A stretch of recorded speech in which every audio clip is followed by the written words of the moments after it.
it's Froggy, and Happy New Year! I haven't done a Froggy favorite since 2023, so I am past due. Honestly, I didn't do a whole lot last year because I had a lot going on, and I was honestly really drained at the end of last year because we were sick, and I had a newborn, and it was just a lot. So this year, things have calmed down. We're literally just getting over an illness, so we're good. And I am here to do a Froggy favorites. Now, everything is going to be including the last 2 years, and because I haven't been able to do a whole lot for the channel, I'm going to be including some stuff that I've done on my own outside of channel stuff. Let's get this party started. Froggy's favorite manga. So, I have read quite a lot of manga in the last while, and I've started also looking at webtoons more, and I found this one comic anime called The Price Is Your Everything. It's honestly really interesting. So, a protagonist dies, and then she is reborn, but she gets to redo her life starting from like the age of 12, and she is so hardened against the world. She knows what's going to happen, and she is determined to rewrite her own fate while taking revenge on those who wronged her in life. And the whole thing is really interesting to watch, and seeing how the little actions that she takes here and there affects the overall story or her overall life story, I guess. So honestly, it's a pretty good read. It's not finished yet, but I definitely recommend it. It's really good. And the art is gorgeous. Froggy's favorite anime. So I haven't watched that much anime this year, but one of my old favorite animes got rebooted for Netflix, and it was Ranma 1/2. So I was so excited to see how they were going to redo it. I was a little sad that they didn't use the original anime opening, because of course they couldn't, but I really loved the original opening. The new one's good. I'm not saying it's not, but my preference is the original. But the updated art and the voice acting in it and the little changes that they made here and there were really good. It was just really fantastic to get to relive, my youth, basically, because I grew up watching Ranma when I was quite young, so it was really awesome to just see it get a new coat of paint. Froggy's favorite movie. So, my favorite movie from the last 2 years was Wicked, because, oh my god, it was phenomenal. Now, at the time of recording this, I haven't gotten to see the second one yet. It is going to be out soon, but it isn't yet. But I can't wait to go and see the second one and see how it lives up to the first. But at the moment, my favorite was the original. Wicked is my absolute favorite Broadway play, and I saw it forever ago. I've read the book. It's fantastic, and of course the book and the play are different, but the movie really lived up to the Broadway play. The actors in it were fantastic. Their singing voices, amazing. And of course, if you haven't seen it, this is a spoiler. But if you have seen it and you've seen the original Broadway play, then it was so fantastic to see the original two actresses for Elphaba and Glinda come back to do a very short cameo, but it was amazing. As soon as they stepped out, I started bawling. I was so happy, and their voices are just amazing, and the way they did the Emerald City was beautiful, and I absolutely love it. Love it so much. So good. Froggy's favorite game. So my favorite game from the last 2 years is Fields of Mystria. I absolutely adored it. March, of course, is my favorite character because I love a redhead who is broody and also kind of a twink. And he was great. But honestly, all of the characters in it were fantastic. The storyline is incredibly interesting. I actually like the fighting style that they have in there, like the mechanics for the fighting. is really good. I like the way that they, like, I like the level designs for the mines, and honestly, it's definitely at least as good as Stardew Valley. I'm on the fence as to whether I think it's better or the same, but they're like neck and neck. I think the characters are more developed in Fields of Mistria, which is something that I really like. The character dialogues and everything like that, and the designs are really just what do it for me, because I play these games to build the relationships. So that puts it like at a level up. Plus, the animals are like, you can breed them to get different colors, and it's really cool. I really like that. The game is not fully complete as of yet, so I can't say that it's completely above Stardew Valley, probably because of that, but once it's fully released, I'll probably be more inclined to say that I actually like it better than Stardew Valley. But I love Stardew Valley, so don't get me wrong. I love Stardew Valley. I just also really love Fields of Mystery, and I hope one day I'll be able to play it for you guys. Froggy's favorite otome.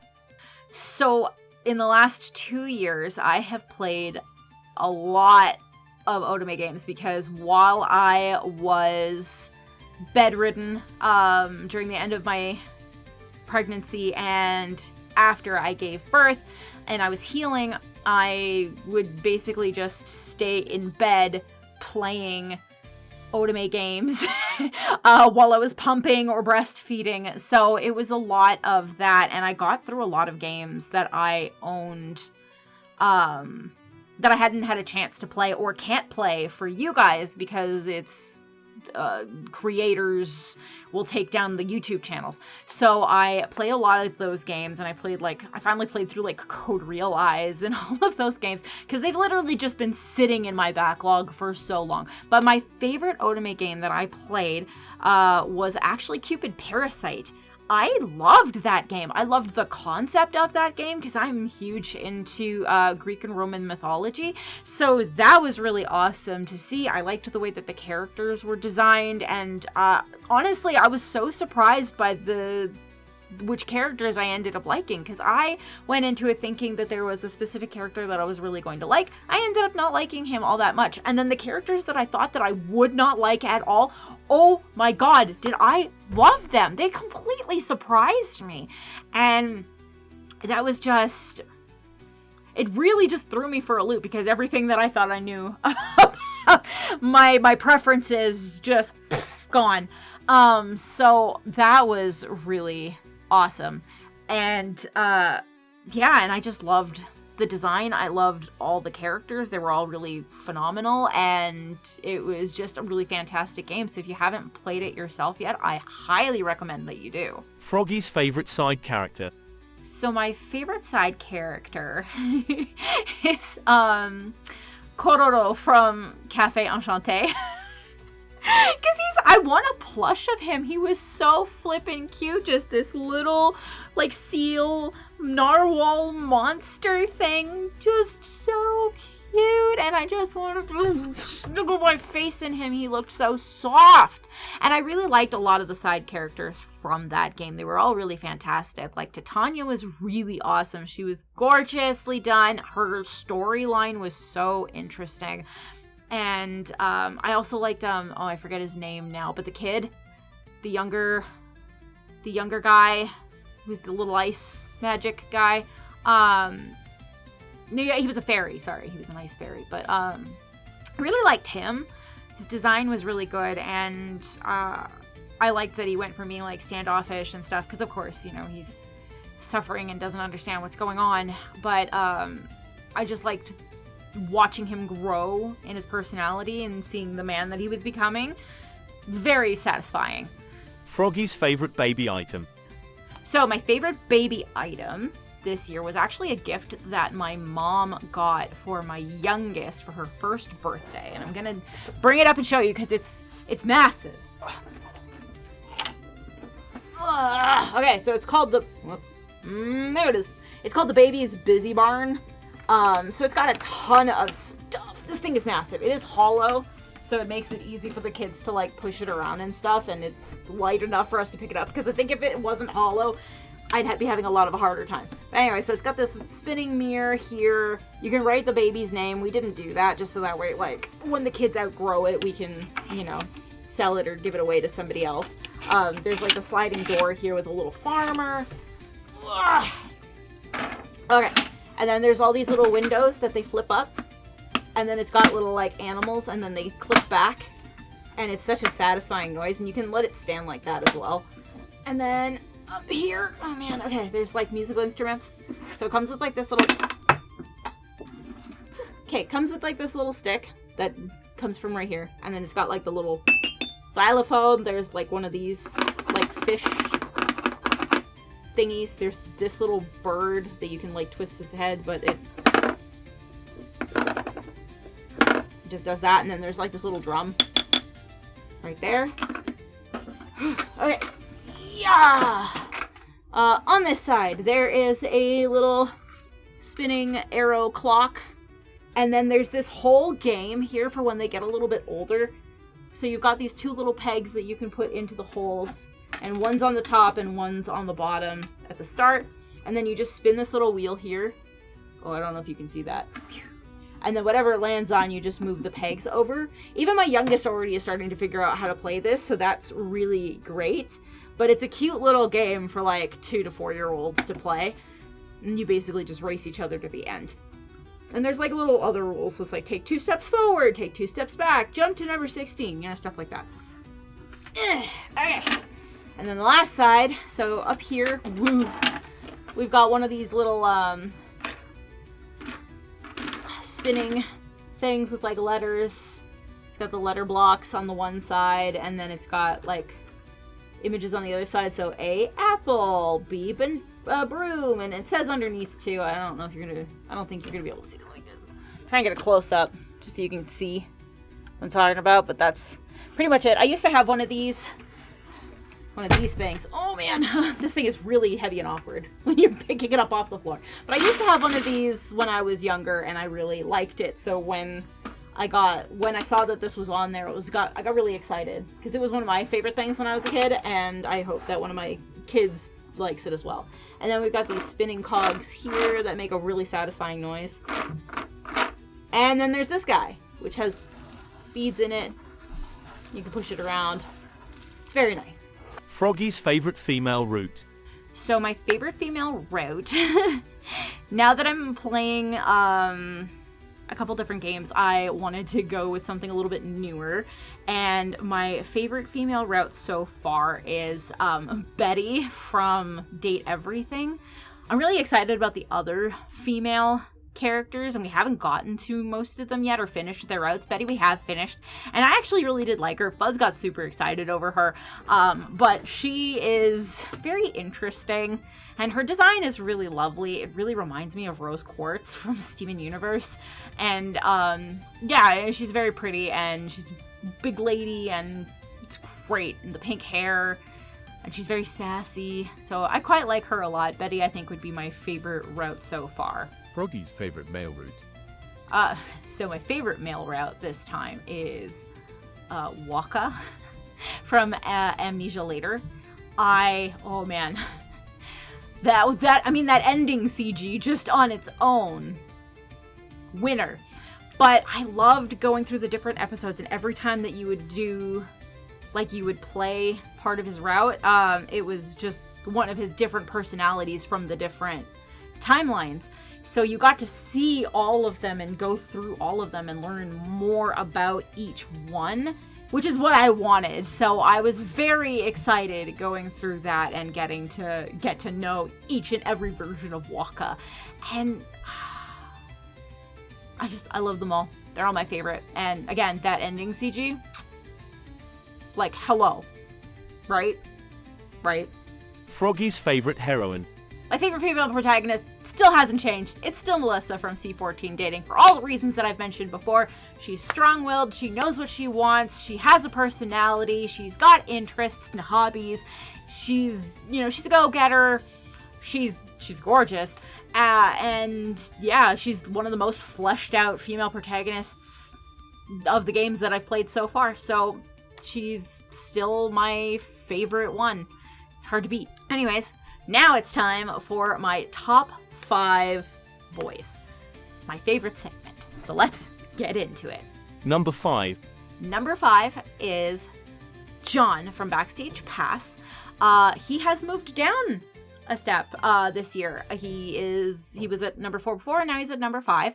He's very handsome older gentleman, which honestly, he's probably about my age right now, so I can't say older gentleman without outing myself as old. But he's very nice to look at. He is kind of a dick.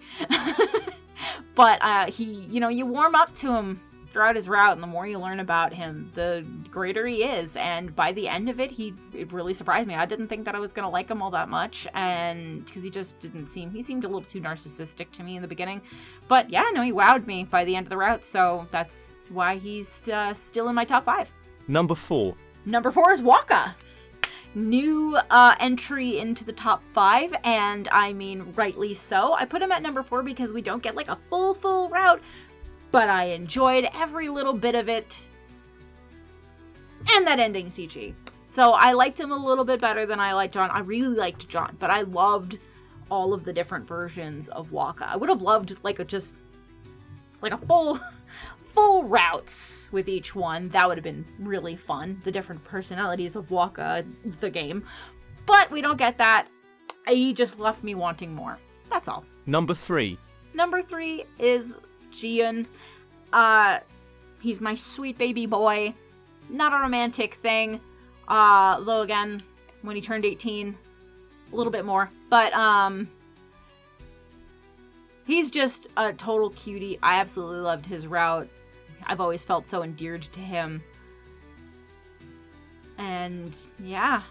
And I like all of his art. And I just like I like his CGs, but I also like the way he was designed. I think it was really good. Number 2. Number 2 is Saren. Yeah.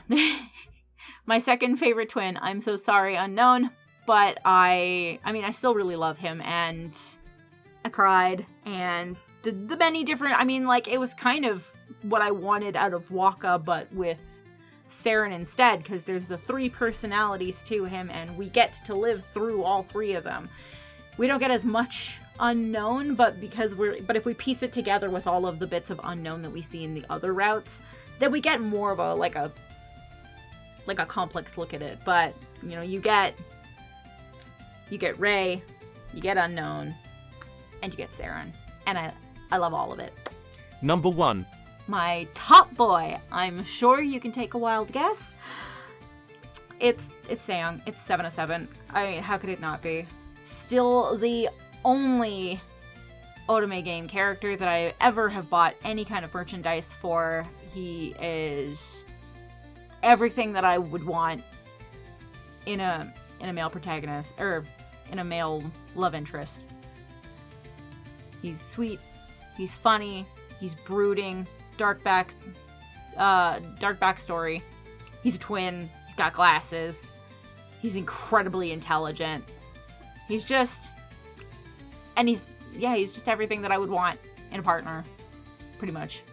Maybe less of the dark brooding backstory in a real life partner, and the danger and the very illegal things that he has to do as a hacker, but outside of that, everything else. Oh, and maybe his diet should be better. But outside of those things, his personality would be more ideal for me. But anyways, I hope you guys enjoyed this episode of Froggy Favorites. I hope you guys have a wonderful new year. Welcome to 2026. I am so excited to see what this year is going to bring to us. And thank you for sticking with me for this whole time. I am so appreciative, and I hope to continue seeing more from you in the new year.